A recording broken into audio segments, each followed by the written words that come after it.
Hi, hello, welcome back to Tutorials of Photoshop Basics to Advance, Part 2. So let's get started. So today, we are going to learn how to install Photoshop. Along with it, we are going to learn what Photoshop is. So for installing Photoshop, we need to go adobe.com and download the CC Creative Cloud application and get login.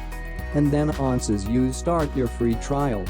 And then you get to see their Photoshop. Click on install. What is Photoshop? Well, Photoshop is the world's leading image editing application. It's used to create images for the internet, for print and for other new media disciplines. It's been used by millions of graphic designers, artists, photographers, visual communicators, web designers, and teachers. It's possible for every image you've ever seen, for posters, for book jackets, for CD covers, for the internet, has either been created or edited with Photoshop.